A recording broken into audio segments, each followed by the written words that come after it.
大家好，今日我哋會學習點樣用 Wemos D1R1 主控板結合8x8 LED 點陣屏、IR 紅外線感測器、16:2 LCD 螢幕、蜂鳴器同求救按鈕，製作一個 IoT 智能多功能監測與警報系統。首先，我哋嚟擺好硬件8x8 LED 點陣屏嘅 CS 放喺 A3、CLK 放喺 A4、DIN 放喺 A5。GND 放喺 A6、VCC 放喺 A7、按鈕放喺28、E10、F8、F10、IR 紅外線感測器嘅 VCC 放喺 A11、GND 放喺 A12、OUT 放喺 A13、EN2222嘅 C 腳位放喺 A15、B 腳位放喺 A16、E 腳位放喺 A17，跟住歐姆電阻放喺 C11、F11。470歐姆電阻放喺 C16、F16，之後我哋開始駁線，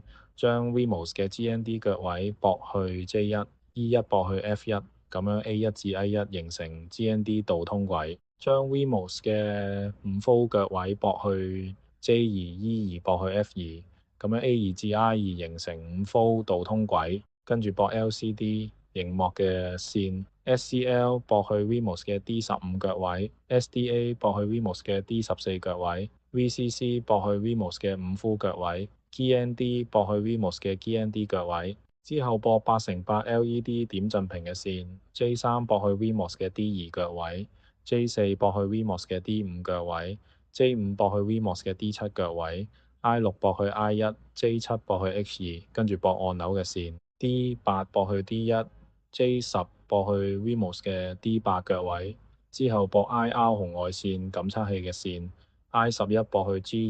G2，E12 駁去 E15，I13 駁去 Wemos 嘅 D9 腳位，最後駁 2EN2222嘅線，H16 駁去 Wemos 嘅 D10 腳位，G17 駁去 G1。硬件接線完成後，我哋打開右上角嘅 Code 睇睇程式。呢段 Code 嘅重點包括雲端與 WiFi 連線，系統會自動連接 WiFi 並將實時數據同步至雲端平台。紅外線遙控 IU 點陣屏，支援讀取紅外線信號，遙控冷氣指令，並喺 8x8 LED 點陣屏上顯示相應嘅表情或圖示。多重狀態監測與警報機制，